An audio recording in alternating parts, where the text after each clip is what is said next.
เบิ่งแยงครอบครัวบ่เกินขาดให้มีพลังเพื่อสร้างความหวังให้ครอบครัวอุดมสมบูรณ์สองมือนา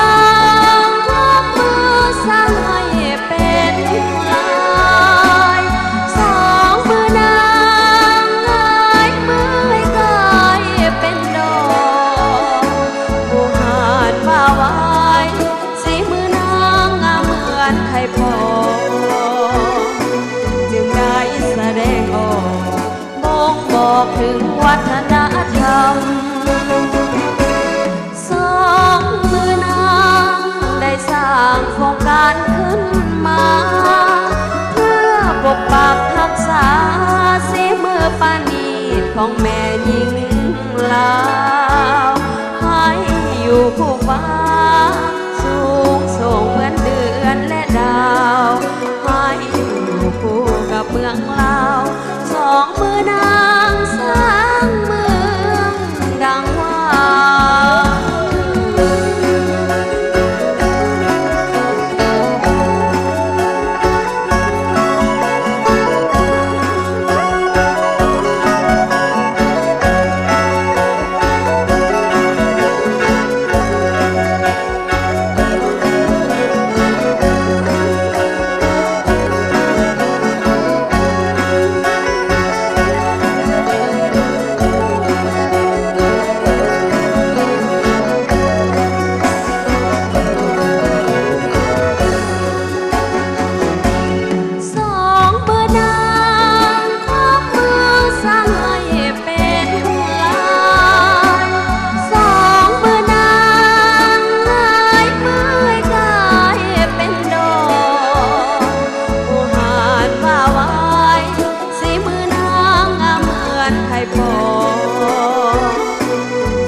ถึงวัฒนธรรมสองมือนางได้สร้างโครงการขึ้นมาเพื่อปกปักรักษาสีมือปานีของแม่หญิงลาวให้อยู่คู่ฟ้าสูงส่งเหมือนเดือนและดาวให้อยู่คู่กับเมืองลาวสองมือนางสร้างเมืองดังว่า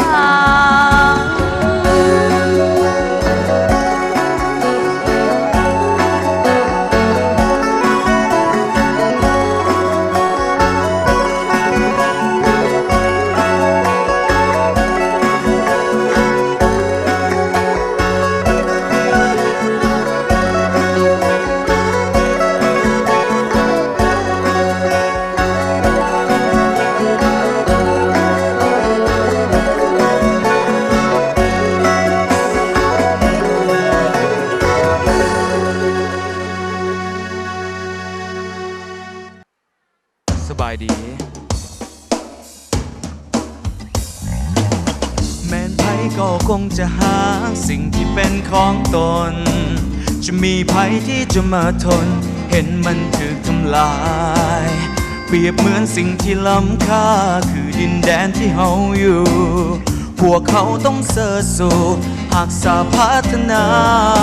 Save our land cause it belongs to you Take a stand, make it rise from wrong Stop the taking, let's start giving Let it be a part of your life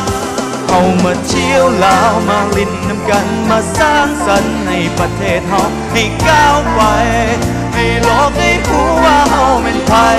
แม่น้ำของเสื่อมต่อไว้ให้หัวใจเฮาเต้นน้ำกันประเทศลาวคืออัญมณีแห่งแม่น้ำของวัฒนธรรมประเพณีควรรักษาเอาไว้เพื่อคนรุ่นต่อไปได้เห็นได้ชื่นชม Take a left cause it belongs to you Take a stand, make it rise from wrong Stop the working, let's start giving. Let's live a beautiful life. เอามาเที่ยวลาวมาลิ้นน้ำกันมาสร้างสรรค์ให้ประเทศเฮาให้ก้าวไป ให้โลกนี้รู้ว่าเฮาเป็นไผแม่น้ำคลองเสื่อมต่อไว้ให้หัวใจเฮาเต้นน้ำกันประเทศลาวคืออัญมณีแห่งแม่น้ำคลองพวกเฮาต้องร่วมกันพวกเขาต้องช่วยกันรักษาใช้เวลาให้คุ้มค่ามาช่วยกันพัฒนามาเที่ยวลาวมาลิ้นน้ำกันมาสร้างสรรค์ในประเทศเฮาให้ก้าวไปให้โลกได้รู้ว่าเฮาเป็นไผ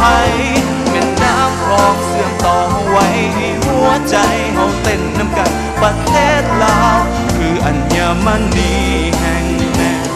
มาเที่ยวลาวมาลิ้นน้ำกันมาสร้างสรรค์ให้ประเทศเฮาให้ก้าวไปให้โลกได้รู้ว่าเฮาเป็นไผแม่น้ำคลองเสื่อมต่อไว้ให้หัวใจเฮาเต้นน้ำกันประเทศลาวคืออัญมณีแห่งแม่น้ำคลอง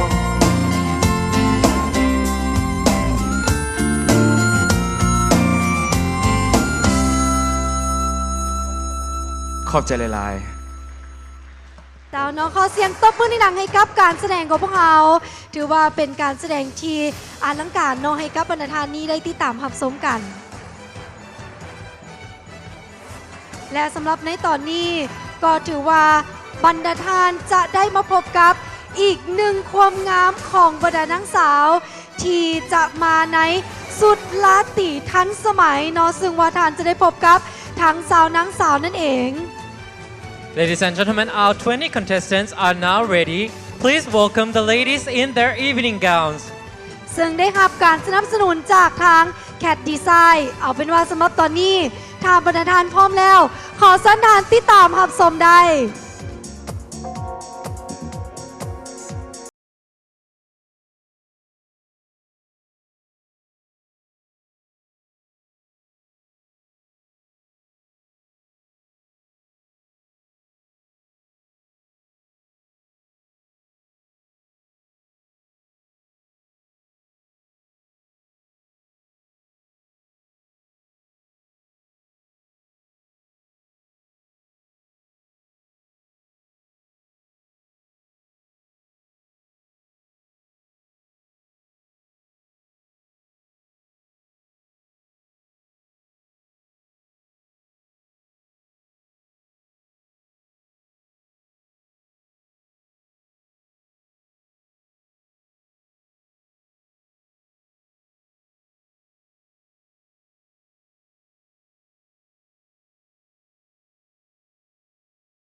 เลข M2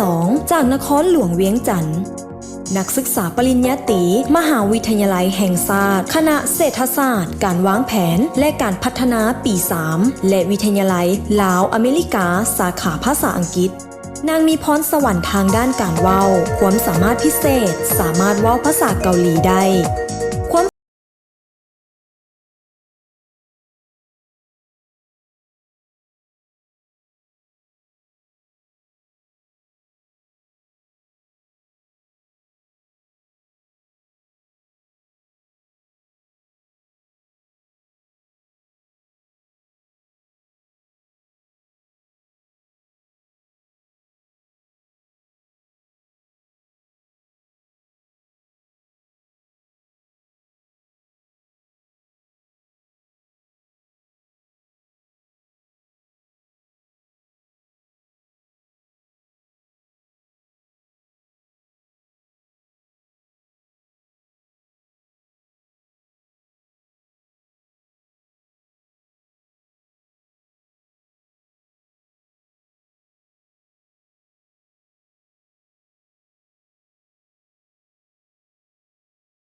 จะสามารถพบปะผู้คนและพบสิ่งใหม่ๆอยู่เรื่อยๆบวกกับความตั้งใจที่จะเรียนรู้หลายๆภาษาเพื่อเพิ่มพูนความรู้ให้ตนเอง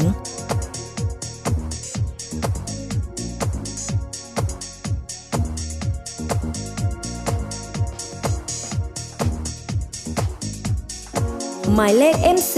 จากแขวงบ่อแก้วนักศึกษามหาวิทยาลัยแห่งชาติคณะเศรษฐศาสตร์และบริหารธุรกิจปี 2 สาวเหนือที่มีความสุภาพเรียบห้อยเป็นเสน่ห์นางมักหาประสบการณ์ให้ชีวิตในการประกวดและติดตามสายบันเทิงครั้งนี้เป็นครั้งทำอิฐในชีวิตกับการประกวดเทิงเวทีใหญ่ระดับประเทศความใฝ่ฝันอยากเป็นแอร์โฮสเตสหรือสาวธนาคารด้วยเหตุผลอยากเรียนรู้ภาษาและวัฒนธรรมของหลายๆประเทศ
หมายเลข M6 จากแขวงเวียงจันทน์นักศึกษาจากวิทยาลัยเศรษฐาบริหารธุรกิจสาขาการเงินปี 2 สาวเมืองวังเวียงเมืองท่องเที่ยวที่มีความเข้มแข็งเป็นเกราะป้องกันความใฝ่ฝันอยากเฮ็ดธุรกิจทางด้านการปลูกฝังเลี้ยงสัตว์เพาะหลงไหลในสีเขียวของต้นไม้และการประกวดนางสาวลาวก็เป็นอีกหนึ่ง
หมายเลข M8 จากแขวงสวรรณเขตจบการศึกษามาจากมหาวิทยาลัยแห่งชาติคณะอักษรศาสตร์ภาควิชาภาษาจีนสาวแห่งดินแดนไดโนเสาร์ที่มีความสามารถพิเศษในการเว้าภาษาจีนได้นางเคยมาประกวดแล้วครั้งหนึ่งในปี 2011 แต่บ่ผ่านเข้ารอบ ครั้งนี้นางสามารถเฮ็ดได้สำเร็จในการเข้ารอบสาวคนสุดท้ายในเวทีประกวดนางสาวลาวถือเป็นความ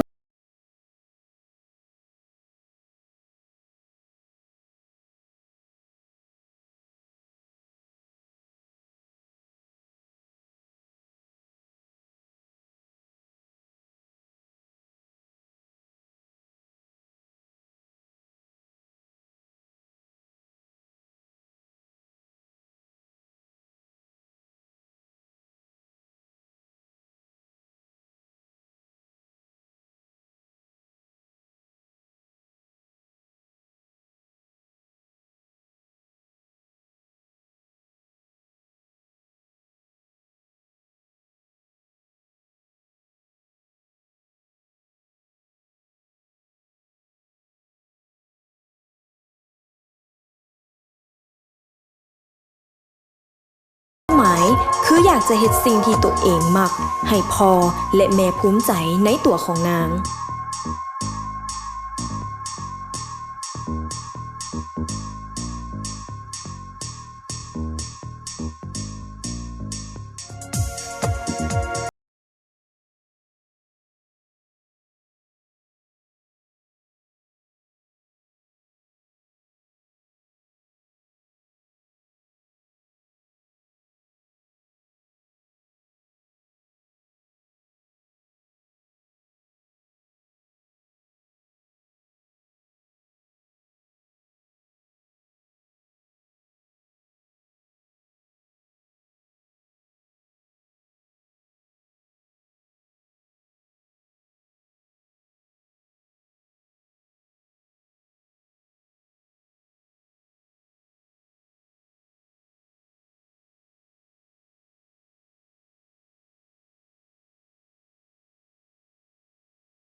นี่นางได้เฮ็ดสำเร็จไปครึ่งทาง และอีกหนึ่งความตั้งใจที่จะเฮ็ดคือการเข้าเฮียนตำรวจ เพื่อที่จะเฮ็ดให้แม่ภูมิใจ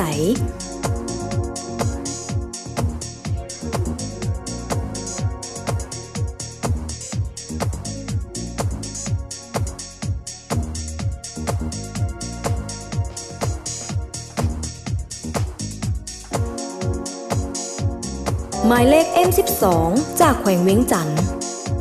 นักศึกษาจากวิทยาลัยลาวนานาชาติสาขาภาษาอังกฤษธุรกิจปี 2 และวิทยาลัยเทคนิคปากประซักนางบ่คาดคิดว่าจะได้ผ่านเข้ารอบสาวคนสุดท้ายของการประกวดนางสาวลาวมันคล้ายคือกับฝันที่เป็นจริงของนางมีความมักหักและใฝ่ฝันในอาชีพพิธีกรทางโทรภาพเพราะนางมักทางด้านการเว้า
เป้าหมายอันสูงสุดคือจะต้องเฮ็ดความใฝ่ฝันที่ตั้งใจเป็นจริงให้ได้ในมื้อหนึ่ง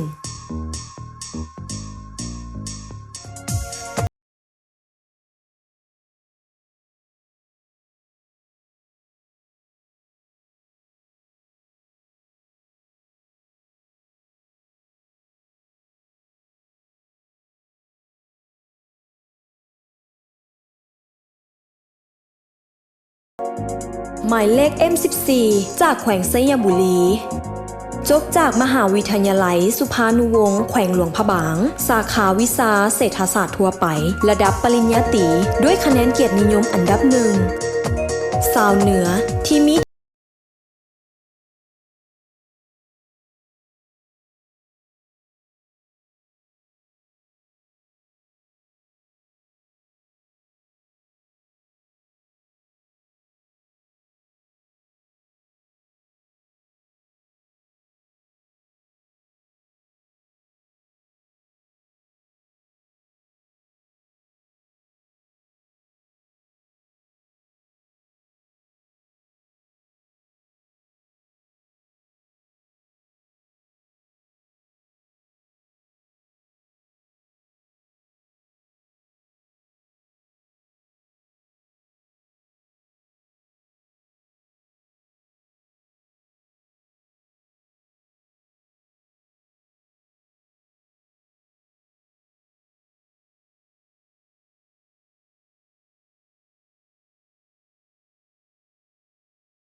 และตั้งเป้าหมายให้ชีวิตว่าจะต้องหาเงินเลี้ยงพ่อแม่และปลูกเฮือนให้พ่อแม่อยู่ได้ในมื้อหนึ่ง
หมายเลข M17 จากนครหลวงเวียงจันทร์จบจากมหาวิทยาลัยแห่งศาสตร์คณะวิศวกรรมศาสตร์และอักษรศาสตร์ระดับปริญญาตรี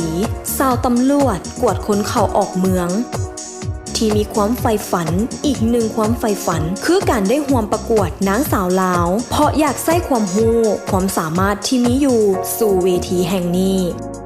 นางเคย